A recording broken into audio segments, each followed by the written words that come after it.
Armenia, Azerbaijan, रूस, Ukraine, Israel versus proxy, ये युद्ध रक्षा विशेषज्ञों के लिए बड़ी केस स्टडी है। इन युद्धों में नए सामरिक तरीके आजमाए गए और कामयाब भी हुए। इन्हीं युद्धों में ड्रोन का मल्टी रोल इस्तेमाल किया गया और अब हर देश के रक्षा विभाग में ये बहस हो रही है कि फाइटर जेट जंग के लिए ज्यादा जरूरी है या कम खर्चे वाले ड्रोन। आज फिर इस मुद्दे ने यूरोप और अमेरिकी सरकारों में जोर पकड़ा है, क्योंकि पहली बार रूस का एक फाइटर जेट ड्रोन्स के टकराने से धराशायी हो गया है। देखिए ड्रोन वर्सेस फाइटर जेट का विश्लेषण करती है रिपोर्ट, और देखिए कैसे कुछ लाख रुपए के ड्रोन के सामने करोड़ों के हाईटेक फाइटर जेट कमतर पड़ रहे हैं। रूस का Su-25 multi role fighter jet एक रनवे से उड़ान भरने के बाद यूक्रेनी चौकियों पर हमले करने के लिए बढ़ा।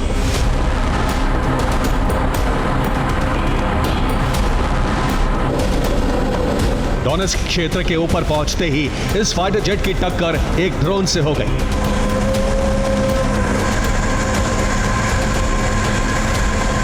क्या आप घर से कोई बिजनेस शुरू करने के बारे में सोच रहे हैं? तो पापड़ बिजनेस शुरू करो ना, कम इन्वेस्टमेंट और मुनाफा डबल। ज्यादा जानकारी के लिए अभी डाउनलोड करें फ्रीडम ऐप। छोटे से एक ड्रोन की टक्कर के बाद फाइटर जेट आसमान से जमीन पर आ गिरा। ये रूस के उसी फाइटर जेट के मलबे की तस्वीरें हैं।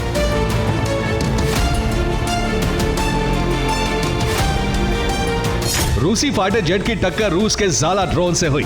टक्कर से जेट की कॉकपिट विंडो और एवियोनिक्स सिस्टम टूट गए। दुर्घटना में पायलट की जान बच गई। ये गलती से हुई टक्कर का नतीजा था। ड्रोन से जेट पर हमला नहीं किया गया था। अगर हमला होता तो जेट में विस्फोट हो जाता।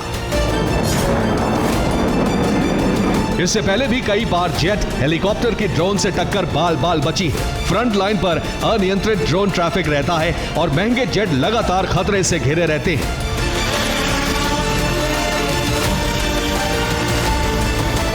अब सवाल ये उठने लगा है कि किसी भी युद्ध में फ्रंट लाइन पर बमबारी के लिए क्या फाइटर जेट के बिना काम नहीं चल सकता, क्योंकि बमबारी के लिए ड्रोन सटीक काम कर रहे हैं।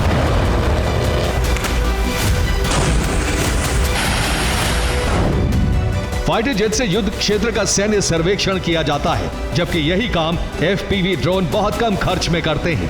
फाइटर जेट उड़ाने के लिए एविएशन प्रोटोकॉल का पालन करना होता है, जबकि ड्रोन उड़ाने के लिए प्रोटोकॉल फॉलो नहीं करने होते। फाइटर जेट का ऑपरेशन बहुत महंगा होता है, जबकि ड्रोन बहुत कम खर्च में उड़ान भरते हैं। फाइटर जेट से फ्रंट लाइन पर बमबारी होती है।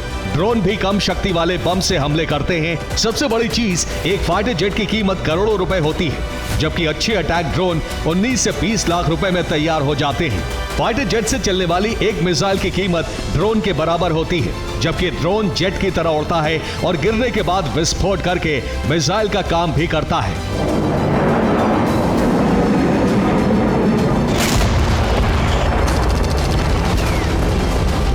रूस और यूक्रेन दोनों अपनी अपनी फ्रंट लाइन पर यह साबित कर चुके हैं। दोनों ओर की सेनाएं ड्रोन का बेहतरीन इस्तेमाल कर रही हैं और सैन्य चौकियों पर जरूरत के हिसाब से जरूरी क्षमता के हमले कर रही हैं।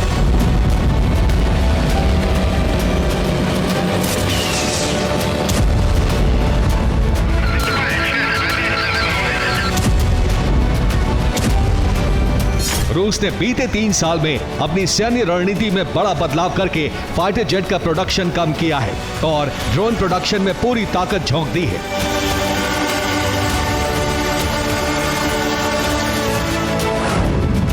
रूस एक महीने में 2000 से ज्यादा शाही ड्रोन बना रहा है। यूक्रेन की रिपोर्ट है कि रूस ने 2024 में 16,000 से ज्यादा ड्रोन अपनी फैक्ट्रियों में बनाए हैं। ये ड्रोन के मलबे से मिले सीरियल नंबर से पता लगा है। फरवरी 2024 में रूस के ड्रोन मलबे पर सीरियल नंबर I2600 लिखा मिला, जबकि दिसंबर 2024 में गिराए गए ड्रोन पर I11934E सीरियल नंबर लिखा था।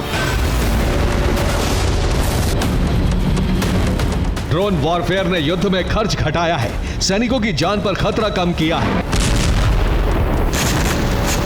ऑपरेटर कई किलोमीटर दूर बैठकर फ्रंट लाइन पर हमले कर रहे हैं, जबकि फाइटर जेट को हमले के लिए एक निश्चित दूरी तक जाना होता है।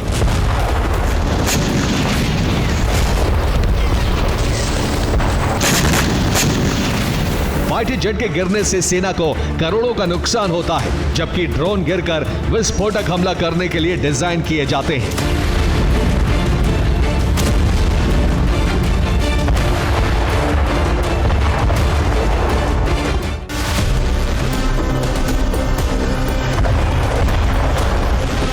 ड्रोन वर्सेस फाइटर जेट की बहस दुनिया भर के रक्षा विभागों में हो रही है। अमेरिका के नवनिर्वाचित राष्ट्रपति ट्रंप के सलाहकार मस्क ने भी 25 नवंबर को फाइटर जेट प्रोजेक्ट की आलोचना की थी। अब खबर है कि अमेरिका की एयरफोर्स एक नए फाइटर जेट प्रोजेक्ट के लिए मंजूरी चाहती है।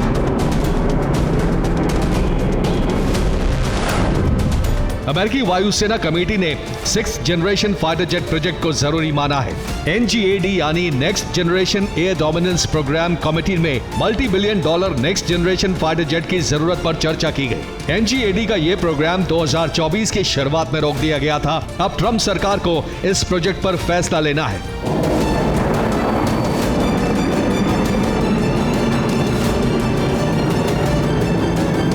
20 जनवरी को डोनाल्ड ट्रंप यूएस की सत्ता का कार्यभार संभालने वाले हैं, लेकिन ट्रंप के रुख से ऐसा नहीं लगता कि NGAD कमेटी का यह प्रस्ताव पारित हो जाएगा।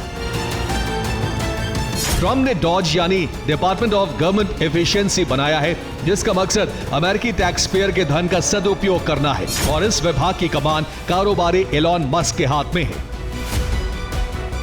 एलॉन मस्क पहले ही अमेरिका के next gen air dominance programme पर सवाल उठा चुके हैं। 25 नवंबर को मस्क ने कहा, पायलट वाले फाइटर जेट ड्रोन के दौर में टिक नहीं पाएंगे, इनसे सिर्फ पायलट मारे जाएंगे। इस बीच कुछ इडियट्स हैं जो अभी भी पायलट वाले F-35 फाइटर जेट बना रहे हैं। मस्क का यह बयान F-35 फाइटर जेट पर जारी की गई एक रिपोर्ट के बाद आया था।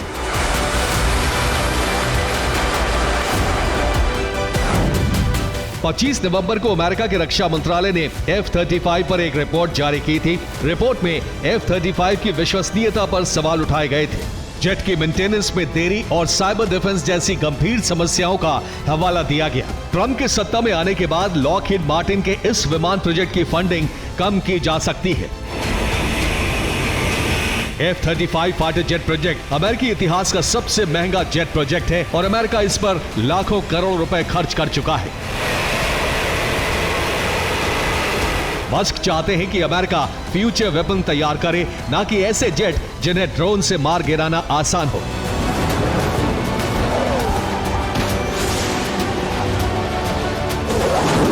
ऐसे में अमेरिका के 6th जेन जेट प्रोजेक्ट को मंजूरी मिलने के आसार बहुत कम हैं।